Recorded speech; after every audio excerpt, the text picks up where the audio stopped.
কলতান দাশগুপ্তকে গ্রেপ্তার করা হলো কুণাল ঘোষ দ্বারা প্রকাশিত একটি অডিও ক্লিপিং। তাকে সেই ক্লিপিং শুনে পুলিশ কলতান দাশগুপ্তকে গ্রেপ্তার করলেন। উনি পেলেন কোথায় তাহলে পরে?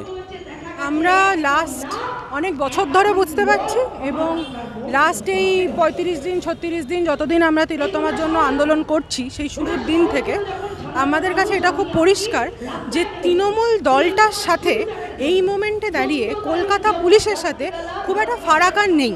কারণ কলকাতা পুলিশ এখন একদম মানে সরকারের হয়ে বা স্টেটের মানুষের হয়ে কাজ করছে বলে আমরা মনে করি না। তারা ওই পার্টিকুলার একটি রাজনৈতিক দল, এটি চোর চিটিংবাজের দিয়ে ভর্তি একটি রাজনৈতিক দল, তাদের হয়ে কাজ করছেন, তাদের হয়ে জনগণের উপর আক্রমণ করছেন, তাদের হয়ে যারা আন্দোলন করছেন তাদেরকে সমন পাঠাচ্ছেন, তাদের উপর মামলা করছেন, মিথ্যে মামলা করছেন। সেক্ষেত্রে দাঁড়িয়ে আমরা দেখেছি আমাদের যারা নেতৃত্ব, আমাদের এসএফআই ডিওয়াইএফআই এর নেতৃত্বদেরও মানে বহু মামলা দিয়ে সামন করেছিল লালবাজার।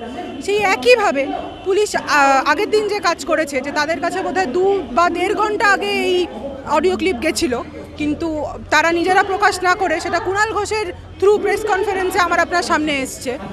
অতএব ওই একই, কারণ দলের হয়ে কাজ করছে, ওই তোমার ওনাদের নিজেদের যে ড্রেস, যে ইউনিফর্ম, তার নিচে তৃণমূলের জার্সি পরে কাজ করছে বলে এটা হচ্ছে। একটা বিষয় তাহলে কি মনে করা, আপনারা কি মনে করেন এটা সম্পূর্ণ সাজানো ঘটনা, একটা ভুয়ো ক্লিপিং? এই ক্লিপিংটা 100% কেন 200% ভুয়ো। কারণ এই ক্লিপিংটা যদি একটু মন দিয়ে শোনা যায়, আমরা যারা একটু কম্পিউটার জানি বা আমাদের একটুখানি এই টেকনোলজি নিয়ে বেসিক আইডিয়া আছে, সেটা শুনেই বোঝা যাচ্ছে যে মানে অডিওটা ঠিক কত রকমভাবে এডিটেড এবং খুব বাজেভাবে এডিটেড। মানে আমি আর কলেজের কিছু জুনিয়র আছে, আমি বলতে পারি এর থেকে বেটার আমি যদি ওদেরকে কোনো অডিও মিক্স করতে বলি, মানে এডিটিং করে এসব বদমাইশি পদ্ধতি করার তো প্রশ্ন ওঠে না, কিন্তু কোনোভাবে কোনো অডিও মিক্স করতে বলা, মিউজিক মিক্স করতে বলা বা কিছু করতে বলা, এর থেকে বেটার আমার জুনিয়ররা করতে পারে। অতএব এই অডিওটা যা বাজে কোয়ালিটির, সেটার থেকে আমি আপনার মতন আমার মতন সাধারণ মানুষও শুনে বুঝতে পারছে যে এটি একদম জালি এবং এটার কোনো বেস নেই। একটা খবর খুবভাবে ভাইরাল হয়েছে, কুণাল ঘোষ একটি পোস্ট করেছেন, একজন ছোট পর্দার একজন শিল্পী, তাকে নিয়ে একটা পোস্ট করেছেন, অভিযোগ উঠছে কুরুচিপূর্ণ পোস্ট করেছেন। কি বলবেন এই বিষয়ে?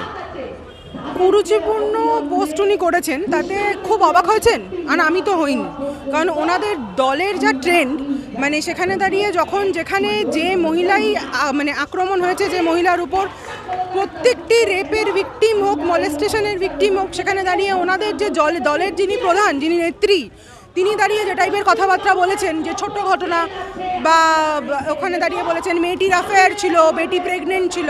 অথবা তারপর কাকলি ঘোষ দস্তিদার, উনি একজন ডাক্তার, উনি দাঁড়িয়ে বলেছেন পার্কস্ট্রিটের ঘটনায় আমরা দেখেছি যে এই মহিলার সাথে তার খদ্দেরের কিছু ডিলিংয়ে প্রবলেম হয়েছিল, এটা আদতেও রেপ নয়, সেখানে মানে রেপ নয়, কনসেন্টের কোনো দাম নেই। অথবা ওনাদের যা মেন্টালিটি, ওনাদের গোটা দলটা শুরু থেকে আমরা যা দেখে আসছি, তাতে করে এইরকম নোংরা পোস্ট কুণাল ঘোষ করবেন এবং সেটাতে এই ছেলেটা মানে কি নাম, দেবাংশু, সে সেটার রিপ্লাই দেবে এবং তারা দুজনের মধ্যে তাদের যে কথোপকথন, একটি মেয়েকে নিয়ে, তার ডিগনিটি নিয়ে, খুব নোংরা। সেটার মানে সেটার নিন্দা তো ডেফিনেটলি করছি, কিন্তু তার সাথেও বলবো যে খুব একটা অবাক নয়। মুখ্যমন্ত্রী মমতা বন্দ্যোপাধ্যায় সহ তৃণমূলের একাধিক ছোট বড় নেতা তারা মুখে বলে মহিলাদের সম্মান করতে হবে, আর তারা সম্মান করেন, অথচ আপনারা দেখলাম যে একটি ভিডিও ভাইরাল হয়েছে উত্তর 24 পরগনার অশোকনগরে। এক তৃণমূলের প্রাক্তন কাউন্সিলর তিনি বলেছেন প্রতিবাদীদের মা বোনেদের বিকৃত ছবি দেওয়ালে টাঙিয়ে দেওয়া হবে। তার বিরুদ্ধে থানায় এফআইআর করেছে ওখানকার বুদ্ধিজীবী শিল্পীরা। এখনও পর্যন্ত পুলিশ কোনো পদক্ষেপ নেয়নি। কি বলবেন?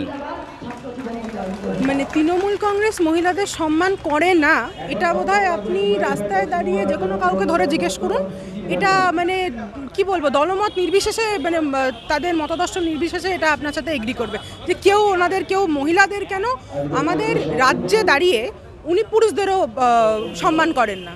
কারণ আজকে দাঁড়িয়ে যেটা উনি বলেছিলেন যে নাইট ডিউটি মেয়েদের করতে হবে না, সেইখানে যা নিয়ম কানুন, তাতে করে তো এটা খুব পরিষ্কার যে আমাদেরকে বলে দিচ্ছে যে আমার পাশে যে বন্ধুটা বা যে দাদাটা বা যে সিনিয়রটা, তাদের জন্য আমরা ভরসা না করি।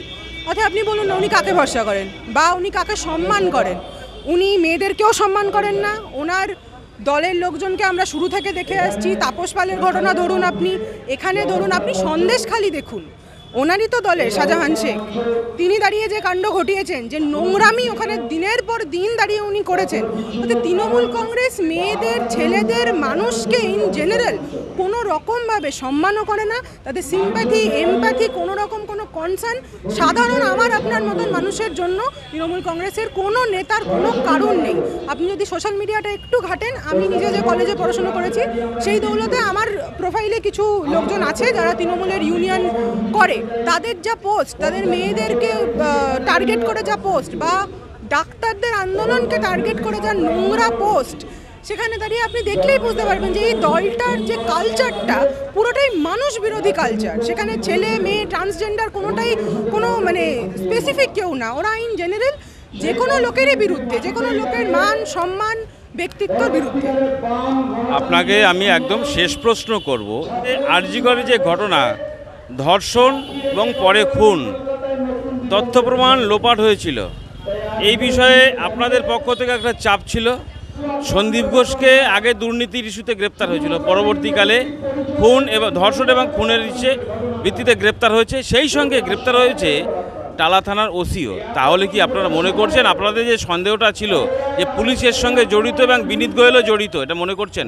ডেফিনেটলি, মানে আমরা কেন, এখন তো সিবিআইও মনে করছে, কোর্টও আশা করি কালকে শুনানি আছে, সেখানে দাঁড়িয়ে এটা খুব পরিষ্কার হয়ে গেছে। যত দিন যাচ্ছে তত পরিষ্কার হচ্ছে যে সন্দীপ ঘোষ বলুন, বিনীত গোয়েল বলুন, সবাই এই পুরো যে নোংরামিটা হয়েছে, তিলোত্তমার যে ধর্ষণ এবং খুন, তার পরবর্তীকালে ওখানে সেমিনার রুমের পাশে ভাঙা, বা সেই দিনকার রাত্রিবেলা দুষ্কৃতীদের দিয়ে যে আক্রমণ হয়েছে 14 তারিখ রাত্রিবেলা, এই সবটার সাথে এই দলটি খুব ওতপ্রোতভাবে জড়িত এবং পুলিশও জড়িত। না হলে ওখানে আক্রমণ হচ্ছে, যেখানে পুলিশকে আপনি সাধারণ মানুষের মিছিলের উপর আক্রমণ করতে দেখবেন, নৈহাটির ঘটনা দেখলে আপনি দেখতে পারবেন, সেইখানে পুলিশ এত স্পন্টেনিয়াস, এত মানে কি বলবো, এত রিফ্লেক্সে ওনারা অ্যাকশন নিচ্ছেন।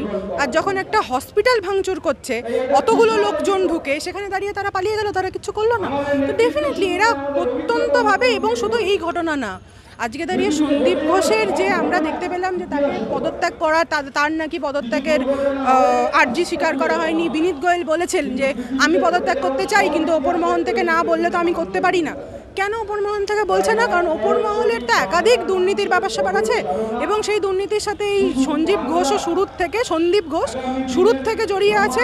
বিনীত গোয়েলও এটা যথেষ্ট ওই পার্টনার দুর্নীতির, যার জন্য আমাদের মমতা ব্যানার্জি, আমাদের মহিলা মুখ্যমন্ত্রী, উনি ভয় পাচ্ছেন যে উনি যদি এখন এনাদেরকে বলেন যে পদত্যাগ করে দিন, তারপর যদি এনারা মুখ খুলে দেন, বা সেই ভয়েই তো আজকে সন্দীপ ঘোষকে একটা হসপিটাল থেকে ছেড়ে আবার ন্যাশনাল মেডিকেলে পাঠানো হলো, একটার পর একটা জব অফার করা হচ্ছে, দিনের পর দিন আমাদের যারা চাকরির পরীক্ষা দিয়ে পাশ করে চাকরি পাচ্ছে না, রাস্তায় বসে আছে। কিন্তু এই একটা মানে ক্রিমিনাল একটার পর একটা চাকরি পাচ্ছে, একটার পর একটা পোস্ট পাচ্ছে। কেন পাচ্ছে? কারণ জানে যদি ওটা ওনাকে না দেওয়া হয়, উনি এমন কিছু জানেন যেখানে দাঁড়িয়ে মুখটা খুলে দিলে ওই মহিলার অসুবিধা হবে, যার জন্য।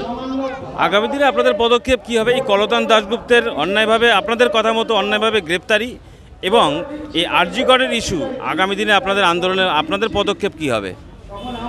কিছু পদক্ষেপ ডিপেন্ড করছে কালকে শুনানির উপর, এবং কলতানদা যেভাবে যে মিথ্যে মামলায় বেসলেসভাবে অ্যারেস্ট হয়েছে, তার মুক্তির জন্য তো আমরা রাস্তাতেও থাকবো। আইনের লড়াই আইনের জায়গায় হবে, আমরা রাস্তায় থাকবো। কলতানদাকে যেদিন কলতানদা ছাড়া পাবে, সৃজনদা একটু আগে বলে গেছে যে সেই দিন বিকেলবেলা কলতানদা আবার তিলোত্তমার বিচার চেয়ে রাস্তায় থাকবেন এবং মিছিলে থাকবেন। আমরাও তাই। আমাদেরকে কোনোভাবে এই একজন কমরেডকে, আমাদের রাজ্য কমিটির একজন নেতাকে, ডিওয়াইএফআই এর একজন নেতাকে অ্যারেস্ট করে এই আন্দোলনের বা এই যে অ্যাজিটেশনের কোনো রকমভাবে মুখ ঘোরানো বা আমাদেরকে ডাইভার্ট করা সম্ভব না। যার জন্য আমরা একটাই কথা বলছি যে তিলোত্তমার কলতান লড়াই হবে, কবুল যান।